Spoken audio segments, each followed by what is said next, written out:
ladzina utul ilma darajat. Wa qala Rasulullah sallallahu alaihi wasallam man intaqala liyata'allama ilman ghufira lahu qabla an yakhtuwa. Wa qala al-ulama laula al-ulama la saran nasu mislal bahaim fa innahum bita'lim yakhrujuna min haddil bahaim ila hadil insan. Shadaqal azim wa shadaqal karim wa nahnu ala dzalika minasyahidin wasyakirin walhamdulillahil alamin. Ilahi anta maksudi wa ridhaka matlubi atini mahabbataka wa ma'rifataka. Ma'asyiral muslimin, jamaah wabil khusus dia Persada, Taman Ria Persada. Taman Dia Persada, yang wabil khusus yang saya hormati ada Ketua DKM Bapak Ustaz Solehin dan juga para sesepuh di sini, dan juga kepada 2 RT. Dan insya Allah tadi kan melalui informasi dari Bapak Sekdes, beliau katanya sih mau hadir. Amin, insyaallah. Mudah-mudahan hadir ntar.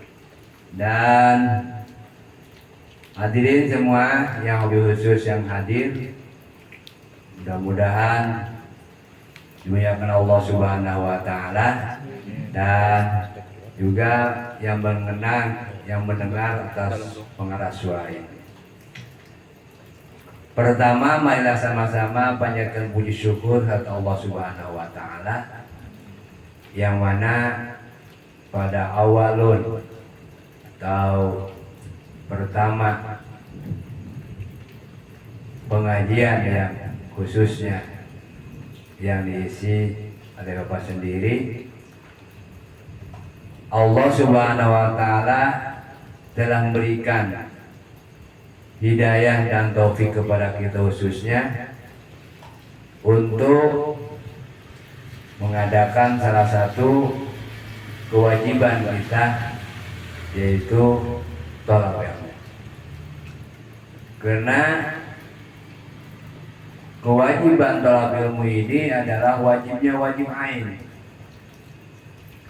Wajib ain artinya tidak bisa diwakili. Cukuplah untuk warga sini mah Pak ketua pasolin aja, nggak bisa, tidak. Atau pajain aja sebagai ketua RT-nya, nggak bisa, tidak. Ini wajib itu adalah itu yang wajib, nggak bisa kita tinggalkan. Kepentingannya pribadi-pribadi. Maka kaidah menyebutkan amaluhu mardud. Apabila kita tidak mau melaksanakan, tidak adakan thalab ilmu, apapun pekerjaan kita akan Allah tolak. Ini pentingnya thalab ilmu.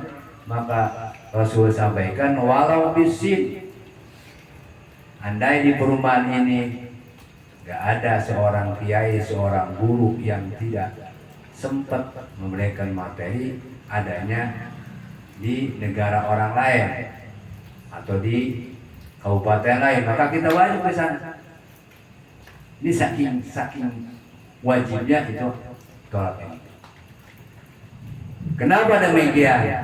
Karena tadi kalau kita ibadah tanpa dengan ilmunya, apa aja yang untuk ibadah itu Allah tolak. Maka saya bersyukur banget. Wabil khusus saya adalah tunjuk sebagai kepengurusan MUI tingkat desa, mengucapkan ribuan terima kasih wabil khusus kepada pengurus DKM, ya, dan yang lain-lain itu yang telah mengadakan salah satu organisasi atau perkumpulan pengajian ini. Di sisi lain itu adalah tugas kita dan juga bisa bermanfaat, bukan sebatas pengajian aja. Ketua paguyuban punya ada acara bisa diumumkan dalam pengajian. Ya. Atau Pak siapa aja ya. Itu yang punya kepentingan untuk kemaslahatan di wilayah tersebut, kita bisa melalui dengan adanya majelis taklim. Maka ini pentingnya majelis taklim. Maka sekali lagi saya ucapkan ribuan terima kasih dengan atas diadakannya pengajian ini, untuk mudah-mudahan kita semua diberikan taufik dan hidayah Allah Subhanahu wa taala.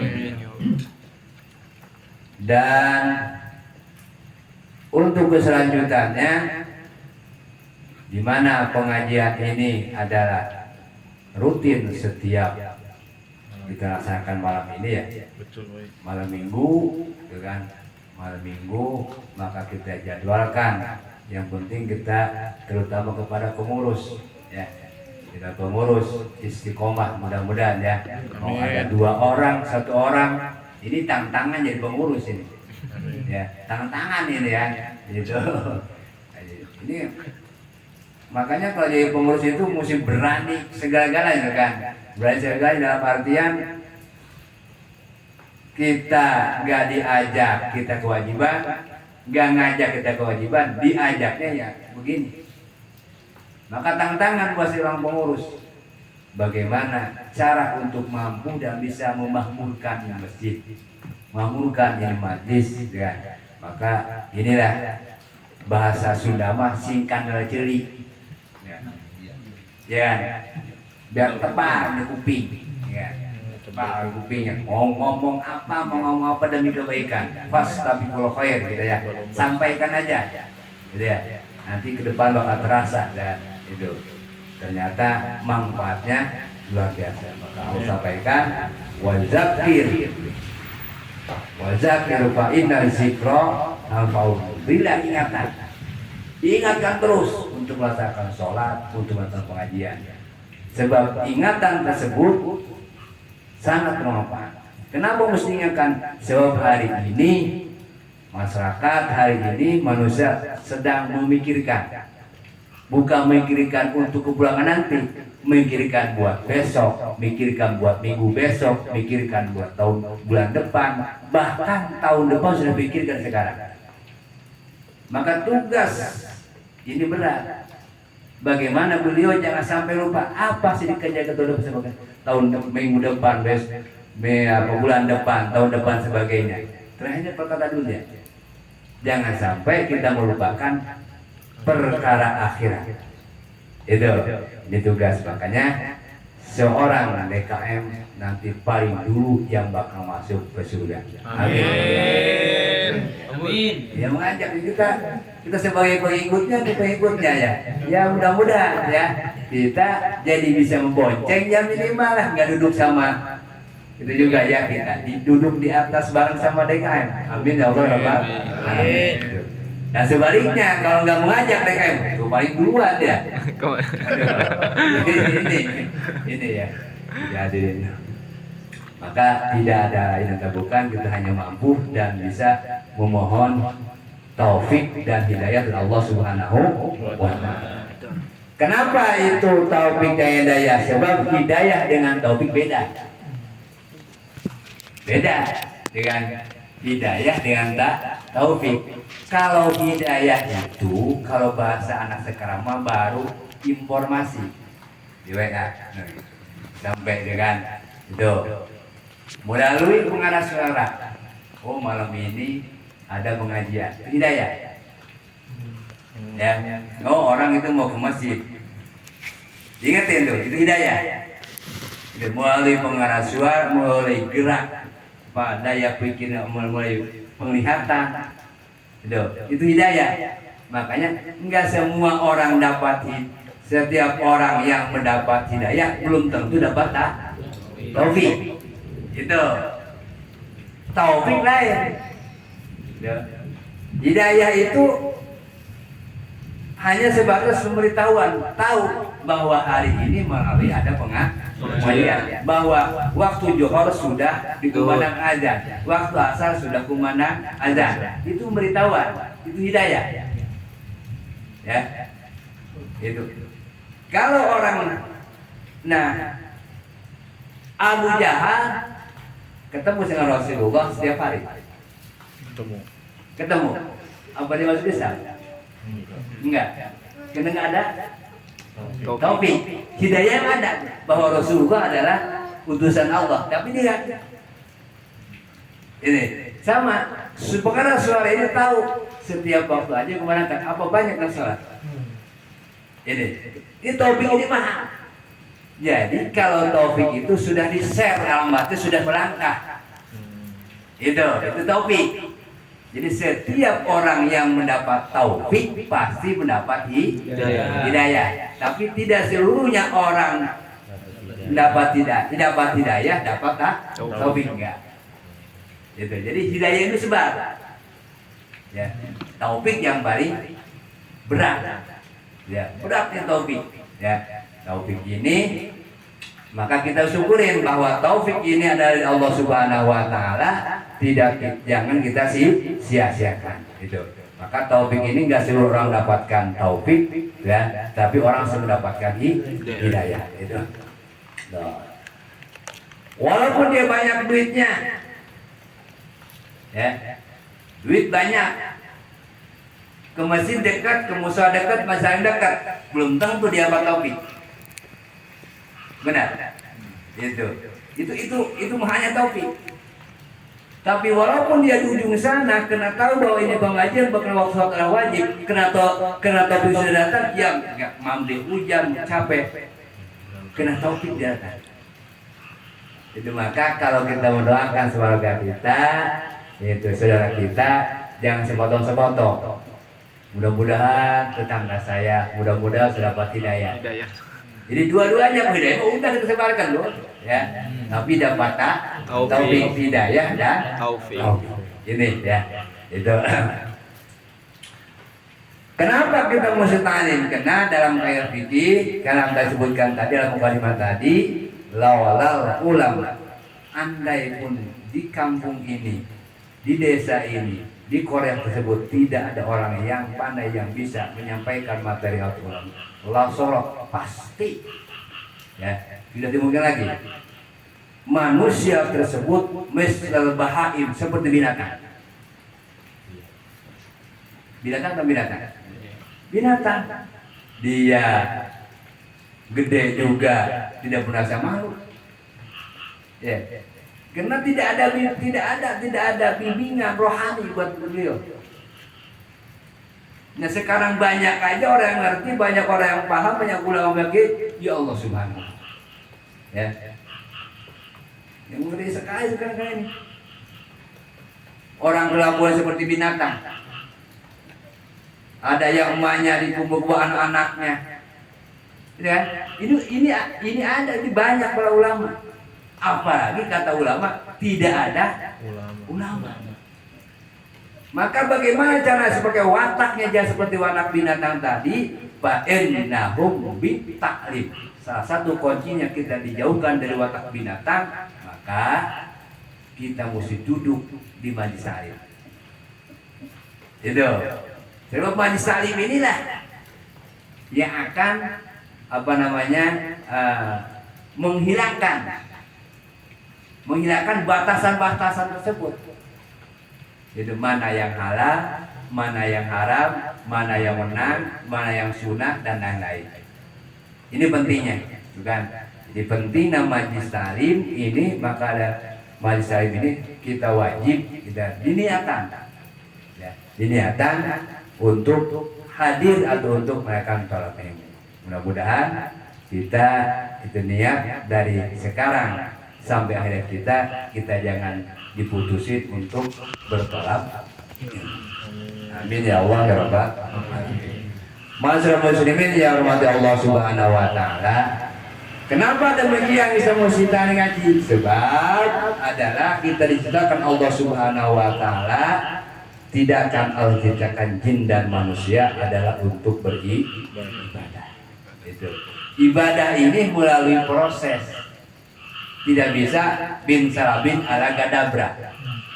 Tidak bisa kita ikut-ikutan. Melalui dengan taklim, melalui dengan guru, dengan itu kita melalui ya sholat tapi tidak punya ilmunya, lam tasihah, kayak lu pikir maka tidak sah sholatnya. Itu tidak sah sholatnya. Maka itu yang mengesahkan soal pekerjaan ibadah kita adalah taklim, ikut hadir. Kita kalau kita sudah duduk di pengajian, walaupun pada malam ini tidak bicarakan tentang ilmu fikih, tapi yakin taufik Allah akan berikan di mana aja. Itu ya. Tiba kita usaha, ya. Usaha kita banting Tuhan kesana kemari, ternyata belum dapat hasil. Pekerjaannya mancing misal, mancing aja, gitu kan? Pekerjaannya itu mancing, ternyata dunia ataupun dijimah datang kagak bilang-bilang, ya kan? Maka datanglah orang yang bangsa. Ini usaha kemana ternyata dijual sendakan. Ibarat begitu kita tolak ilmu gitu kan, kita hanya mampu usaha syariat, tetapi yang jelas taufik setelah kita naik Allah berikan taufik kepada kita. Dengannya maka Allah bakal mengangkat orang yang rajin tolak ilmu, yaitu derajat. Ya. Itu derajatnya. Nanti Allah akan ke derajat mulai di mana nih derajat itu orang? Tuh, maka melalui tolak ilmu inilah. Ini kita berhenti dulu sementara waktu ajan ya. Ya. Ini yang dimasalahkan kemarin nih, ribut kemarin. Malam ini yang saya akan bawakan yaitu kitab Ushul Ibadah. Ya.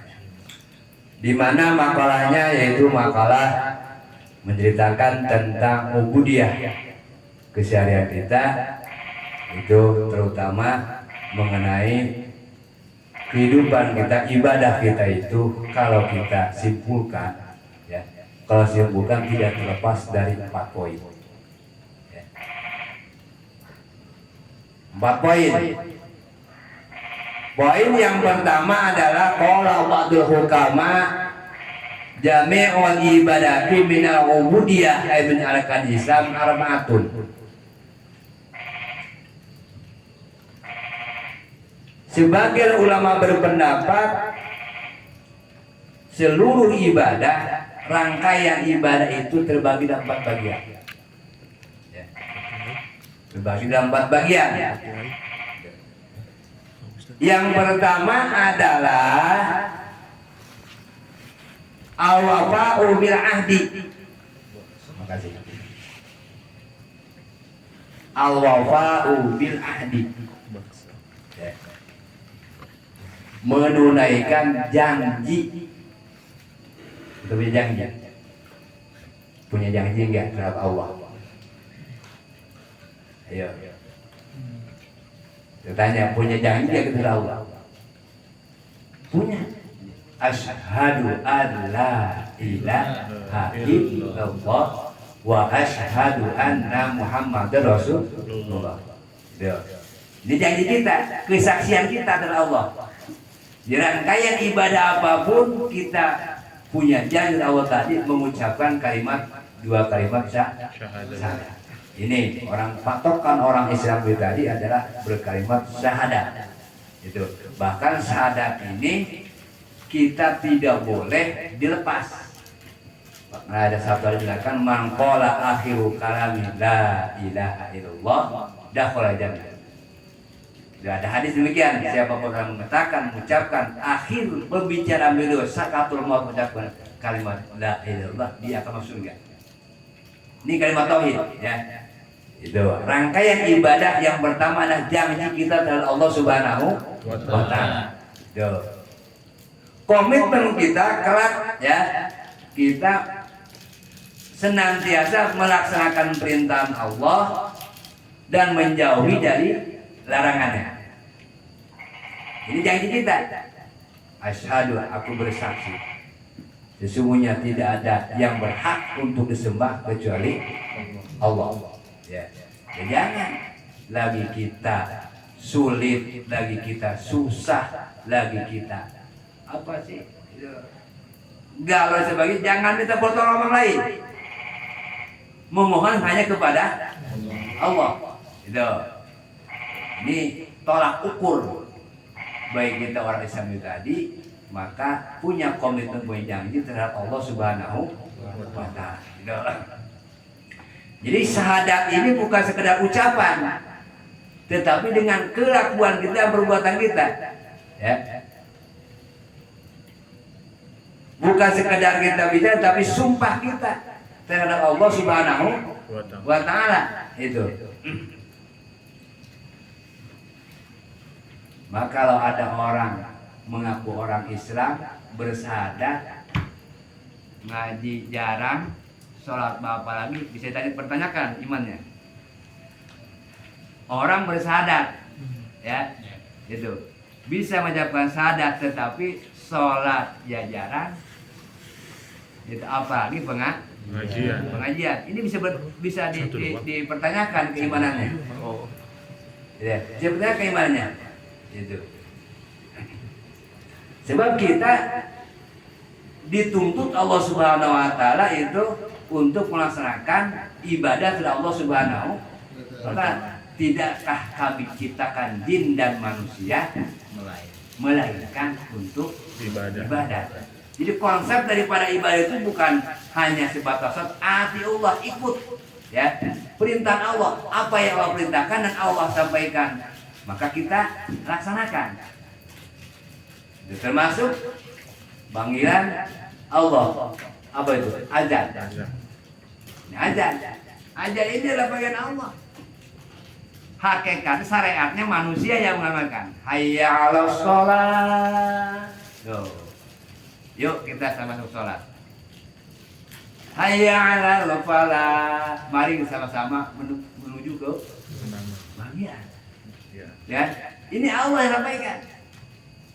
Ya, maka kalau kita dinasibkan Allah Subhanahu wa Ta'ala berangkat umrah atau haji, ya, itu orang Madinah, orang Mekah begitu mendengar azan, haram haji untuk mengadakan kita aktivitas. Itu tidak boleh.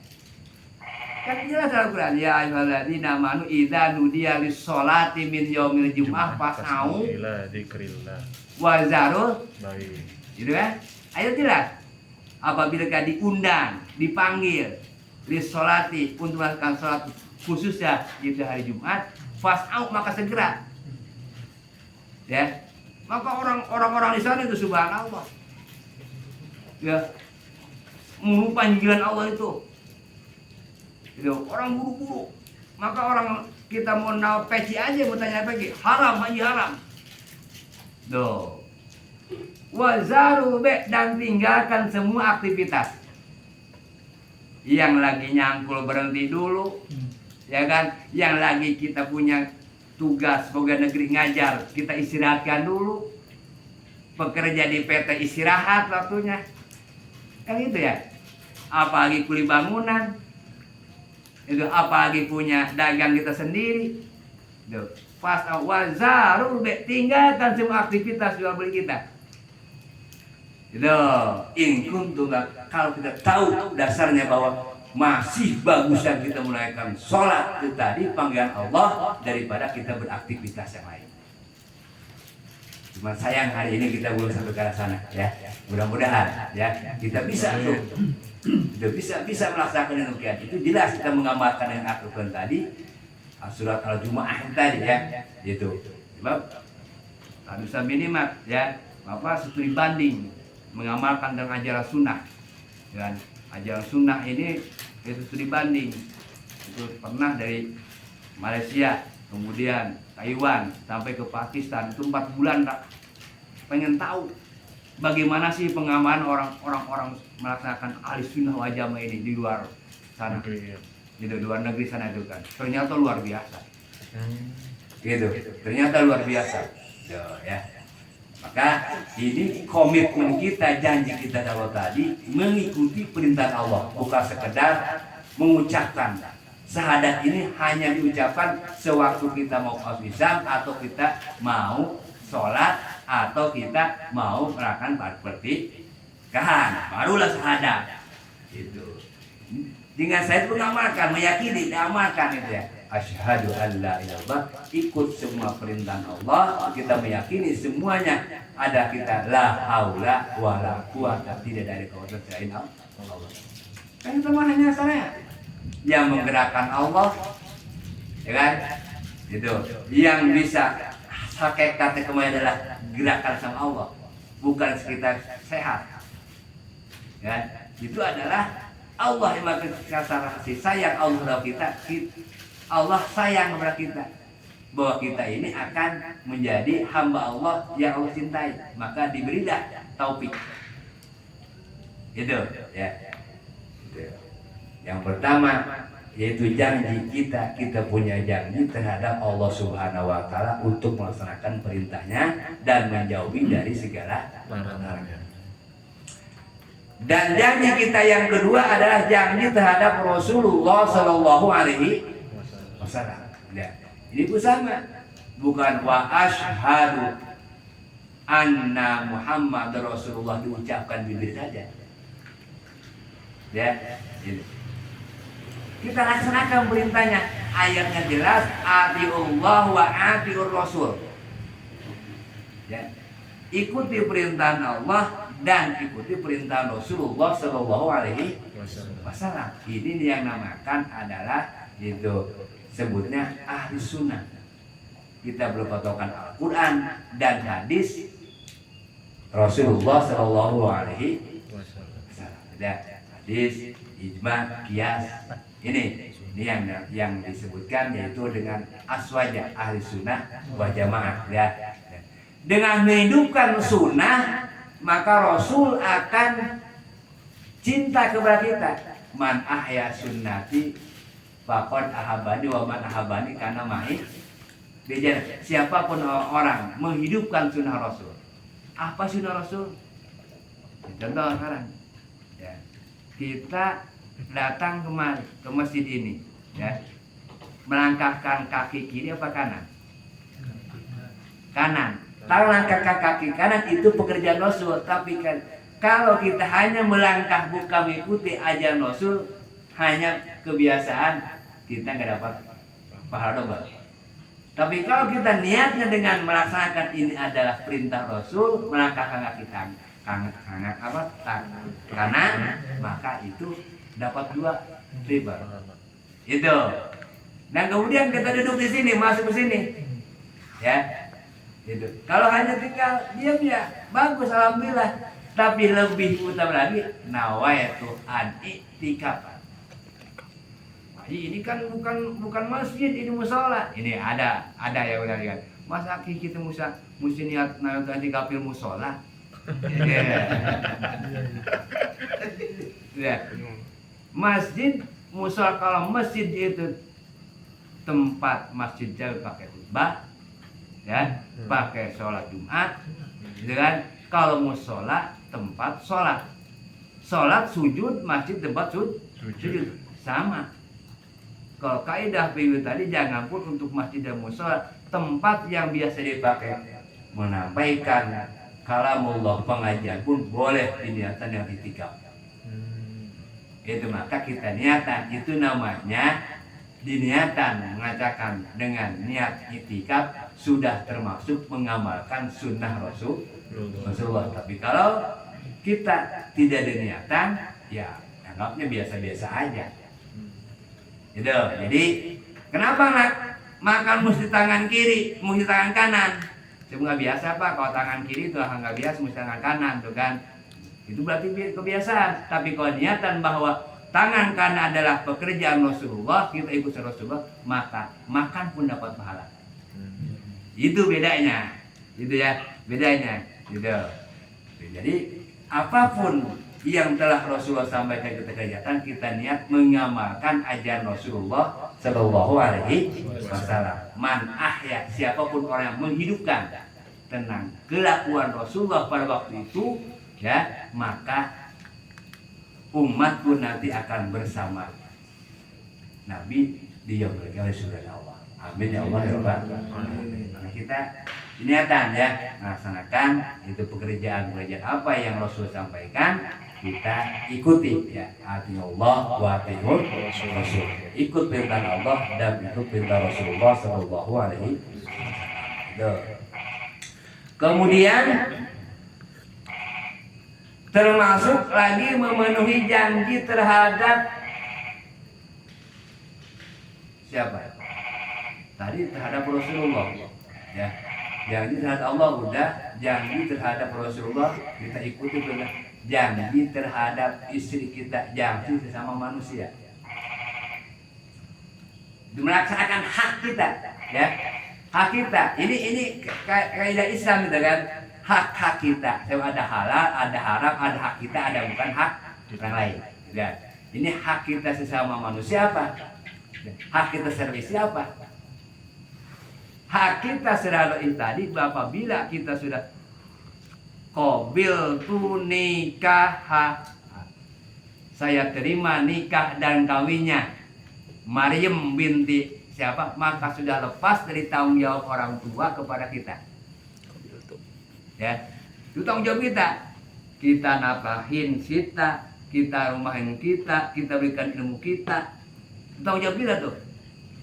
Itu janji kita terhadap istri kita. Ya. Itu tanggung jawab itu, bukan tahu. Istri kita mesti kasih pelajar bagaimana, kalau mama sholat. Bapak pengen lihat, udah pernah? Belum. Nah, ini dengan kalau kita belum pernah merasa demikian, suruh istri kita untuk hadir ke pengajian. Mah, bagaimana sih kalau kita ngambil mandi hadis janabah? Coba pengen lihat, lo pernah? Nah ini, dan pemimpin kita kan tanggung jawab dan kalau tadi kan orang tua kita, mertua kita, ya oke, ya itu punyanya nggak punya orang tua, ya itu mendidik pun orang tua. Sebab tadi udah saya terima nikah dan kawin, maka lepas tanggung jawab kepada kita. Itu hati-hati nih kita. Ya, ini sebagai seorang pemimpin, itu kan kita punya janji terhadap keluarga kita, terutama istri kita dan anak kita, terutama ilmunya. Ilmunya ini, ya. Bagaimana kita masih memberikan ilmu kepada istri kita. Jangan sampai di yaumil qiyamah kita dituntut tidak memberikan pelajaran kepada kita. Kalau kita sudah menyuruh kepada keluarga kita, istri kita, ya Allah, saya suruh istri saya untuk melakukan pengajian. Saya buta huruf, tidak tahu tulis baca, tidak bisa mengajarkan dengan bagaimana, maka saya suruh kepada ulama untuk mengaji. Ini namanya tindakan kita. Kalau kita tinggal diam, ya Allah nanti dah. Itu. Yakin kita akan ditanyakan tuh yaumil qiyamah. Bahkan nanti istri bakal jadi musuh kita di kemudian. Saya meminta bertanggung jawab, saya nggak pernah disuruh sama kamu. Sekarang saya dapat hisaban paling berat sebelum saya dituntut sama Allah mesti begini. Papa sekarang mesti tanggung jawab terhadap apa kita. Ini, maka saya bangga sekali kemarin saya pengajian di sini. Subhanallah, ibu-ibu di sini respect dengan ada pengajian. Masih bilangin ibu, ya, kalau datang pengajian, walaupun ini kewajiban ya, sebenarnya bukan kewajiban bapak, kewajiban suami. Kan? Mendidik itu kalau suaminya mampu ya silakan aja di rumah sendiri. Tapi kalau nggak mampu datang ke pengajian, kan ya. Saya alhamdulillah. Tapi tolong bu, izin sama suami. Izin, ini berat lagi ibu juga kan. Tahu-tahu dengan izin bahaya. Itu kata ibu, Pak, suami saya berangkatnya malam, kadang-kadang habis subuh, saya kadang-kadang masih tidur berangkat. Ada apa ya sekarang? Tet ya, saya mau berangkat pengajian. Harus WA ya, Bang? Iya. Harus WA ya, iya, mesti. Nah, kalau nggak ada izin, subhanallah. Kalau dia nanti dia tersandung apa ada celaka Allah sebanyak ambil nyawanya itu sih itu naudzubillah ya. Tanpa izin suami, subhanallah. Ini bahaya lagi. Maka istri itu adalah lindungan daripada kita, dengan kita bagaimana memberikan ya, memberikan izin kepada istri tadi, jangan diberi kesempitan. Syukur-syukur kita bisa mampu untuk mendidik seorang istri tadi sama kita. Itu yang baik begitu kan. Nggak usah kemana-mana. Cuma yang penting ngaji, gua ikutin orang tua atiullah. Cuma kuncinya istri itu masuk ke jannah, ke surga cuma 3. Atiullah, ati rasul, ati zauj. Udah cukup. Taat perintah Allah, taat perintah Rasulullah, taat kepada suami. Gitu. Cuma 3 itu. Masuk surga udah. Itu isi itu. Tapi sebaliknya kalau tambah tidak taat kepada suami, jangan coba-coba isi juga. Jadi hak kita kepada istri kita itu adalah itu mendidik, membiayai dan sebagainya. Ya, disampaikan juga belum hak kita sebagai anak kita dan belum kita rumahin sebagainya. Jawaban Allah. Ini, ya, hak kita sampaikan. Itu ya. Itu yang pertama adalah itu al-wafa'u bil ahdi wa huwa adu faraid. Itu melaksanakan perintah Allah Subhanahu wa taala. Yang kedua wal muhafadzatu ala hudud. Wal muhafadzatu ala hudud. Apa muhafadzah? Kalau bahasa kita mah ini kan bahasa Jawa kalau itu kan. Bahasa Jawa. Wa muhafadzah itu memelihara. Ya. Bahasa itu mah ngaraksa ya, memelihara. Memelihara batasan-batasan Allah. Nih. Memelihara batasan-batasan Allah. Kalau tadi kita punya janji sama Allah dan Rasulullah, dan sekarang adalah itu Islam adalah mahbuh dan bisa menjaga batasan-batasan Allah. Apa itu? Ada halal, ada haram. Itu ya. Ada makruh, ada subhat. Ada hak kita, ada hak orang lain. Itu. Ini dinamakan adalah hak ya. Ini as-sunnah Rasul. Oh, ini mah adalah pekerjaan mubah. Itu ada batasan. Dengan batasan gitu. Jadi semuanya kerja itu ada batasannya, ya. Ada batasannya. Itu. Jadi batasan itu mesti tahu. Tahu dari mana? Ini mulai pengajian. Kalau kita tidak tahu pengajian, nggak bukan tahu batas-batasan Allah. Ya. Itu makan halal, minum halal. Tapi jangan melampaui batas. Makan jangan melampaui batas, minum pun demikian, pekerjaan apapun jangan sampai melampaui batas. Contoh sekarang, coba ini jadi kalau masalah begitu kan ya, kita kerja cari yang halal, bersusah payah kita kerja, berangkat subuh pulang malam, misalnya ya. Nah kemudian kita sebagian gaji kita tuh mah ini gaji atau keseharian untuk keperluan dapur hari ini dapat segini, diberikanlah sama istri kita sama beras halal, diberikanlah kepada istri kita sama lauk pauk halal, kena dari pekerjaan halal, dengan pekerjaan halal. Kemudian dipepeslah ikan tersebut pakai daun dapat nyolong halal. Ini maka tadi jangan sampai melampaui batas. Kita udah bersungguh-sungguh mencari barang halal, nah kemudian hanya secuil, ya, hanya secuil mepes ikan pakai daun pisang orang. Nah kemarin. Nah ini gimana? Idul Adha. Ini kan. Ya, itu mah barang secuil apapun bapak izin dari orang itu tetap haram. Buat alas doang, Bah, padahal, Bah.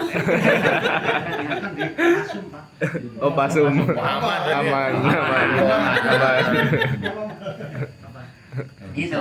Jadi kita jangan sampai ada batasan, ya. Jangan sampai kita dikotori dengan barang sedikit. Ini kan masalah ya kan. Ini kebanyakan kita. Ya Allah Subhanahu wa, kita sudah berusaha cari yang halal, ya kan?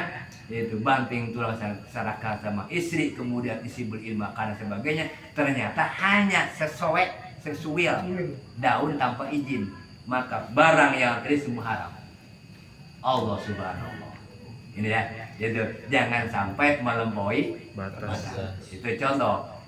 Kemudian puasa, contoh lagi puasa. Ngapain puasa lu atur-atur? Itu, kok ibadah kok diatur-atur tuh kan? Itu. Saking ngejosnya puasa, belum tanggal udah puasa. Nah, ini bahaya juga, melampaui batas. Ya kan? Saking kuatnya puasa itu kan, lebaran juga puasa terus, bahaya juga itu. Nggak tahu batasan namanya itu ya, nggak tahu batasan. Gitu. Nah, jadi kita mesti tahu batasan.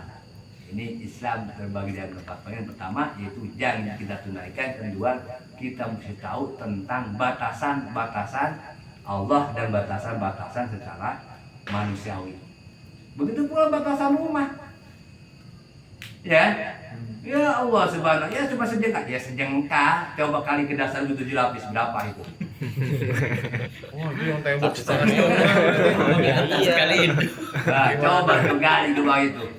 dikit doang udah bah temboknya. Iya gitu. Makanya kalau kita batas rumah tadi jangan dibatasnya itu. Karena batas ini ada bisa bilik orang ini sini, bisa bilik sini. Nembok ya. Temboknya satu doang bang perumahan nih. Oh developer nih. Kalau nyambung gitu ya berarti impulsan developer berarti Iya. itu kan. Ini kalau di kampung gitu kan coba. Jadi di kampung gitu. Bapak punya riwayat maaf pribadi Bapak ya kan.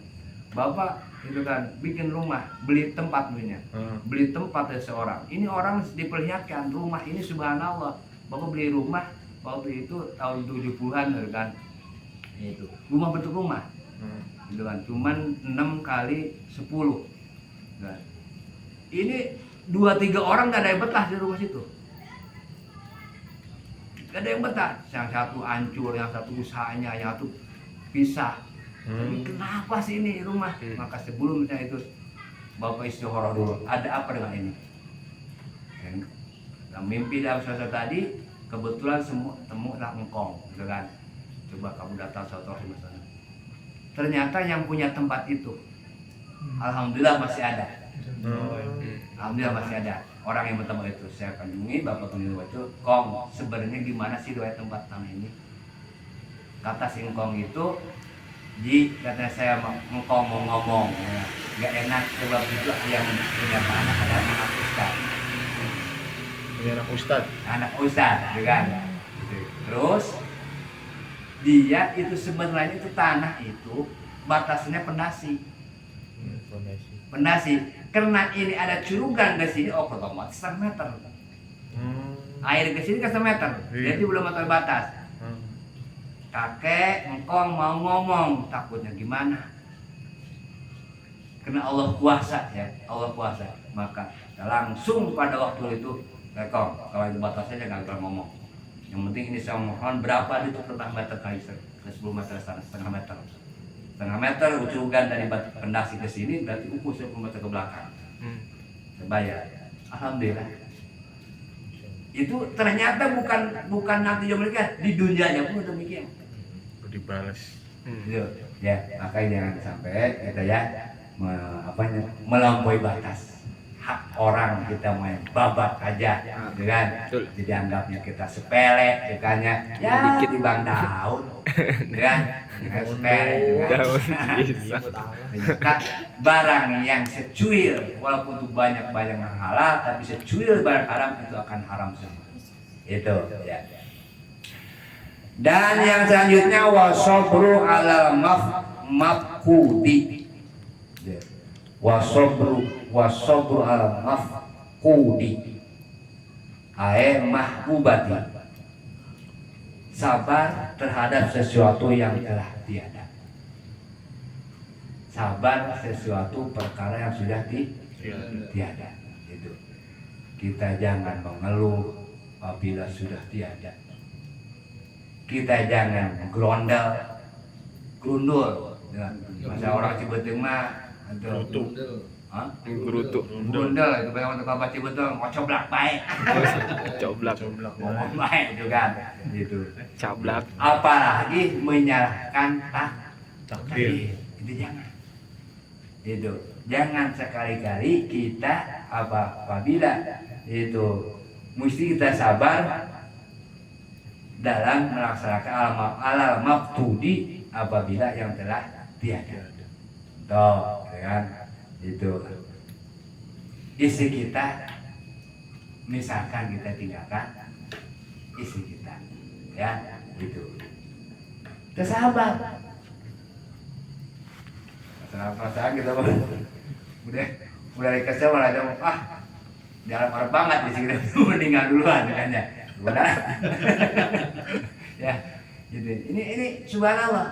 Jangan kita menyalahkan takdir.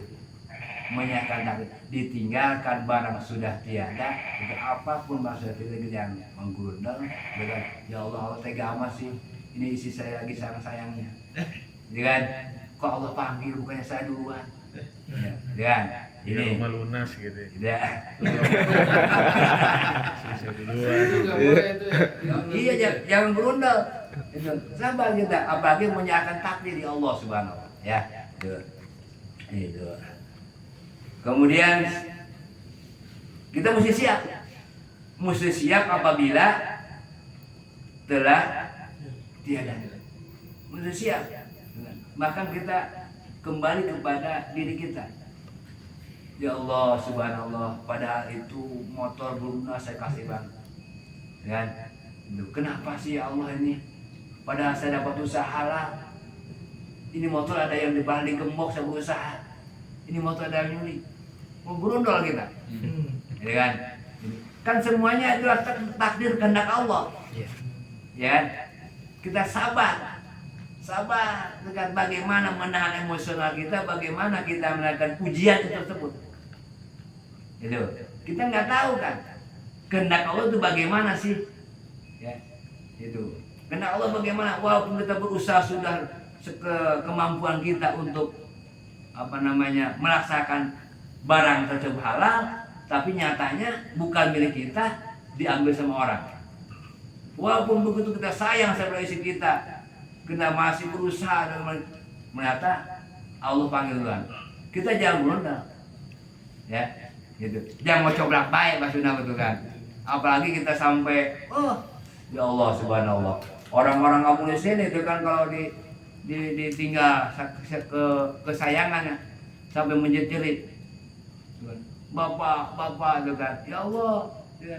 Boleh kita nangis tapi jangan sampai meratap. Kan?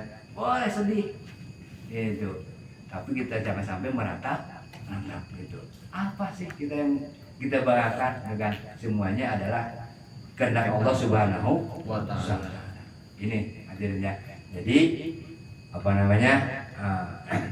dalam makalah tersebut sampaikan Islam terbagi dalam bagian itu kita menunaikan hak kita terhadap Allah, janji dari Allah dan Rasul, dan kemudian kita bil ahdi wa muhammad al hudud, kemudian kita memelihara dengan batasan-batasan Allah, dan selanjutnya yaitu sabar dan ridho. Kita terima apapun Allah Subhanahu wa taala memberikan kepada kita ridho. Maka belum tentu aktivitas amalia kita, sholat kita, sedekah kita, dengan puasa kita, ibadah haji kita Allah tetap diberikan ahli surga. Surga itu adalah ridho Allah Subhanahu wa taala, bukan dengan sholat kita, bukan dengan ibadah kita. Ya, itu bukan jaminan para kiai, para ulama, tetapi surga adalah dengan ridho Allah.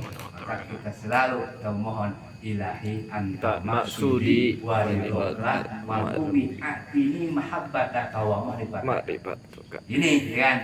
Jadi hanya dengan ridho Allah kita usaha, bukan kaya kerja sama istri sebagai suami yang teladan, tetapi adalah karena ridho Allah. Cari ridho Allah aja kita, jangan kita sholat pun demikian mencari ridho Allah, bukan karena yang pahala. Itu urusan urusan Allah teman.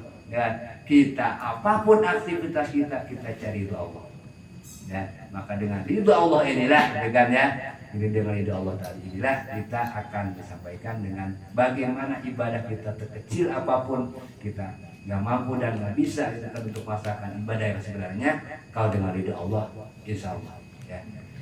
Demikian atas perkenalan sekali lagi Bapak ucapkan banyak terima kasih kepada Ustaz Solihin di sini ya yang menggerakkan. Saya tenang sekali lagi biar sabar ya, biar sabar menggerakkan massa, terus aja terus massa, kan? Dan kemudian saya juga Bapak organisasi yang di sini juga ya, insya Allah kita bermusyawarah bersamaan dalam adanya melaksanakan perintah Allah dan Rasulnya, maka insya Allah kita ke depan nanti Allah berikan umur panjang kepada kita sehingga kita diberikan hidayah dan taufik Allah Subhanahu wa taala untuk melaksanakan aktivitas amaliyah kita ini. Kita mudah-mudahan hamparan karpet yang di sini jadi saksi dan ya Allah ya Rabb. Subhanakallahumma wa bihamdika asyhadu an la ilaha illa anta astaghfiruka wa atubu ilaik. Wallahu a'lam bishawab. Wassalamu warahmatullahi wabarakatuh. Waalaikumsalam.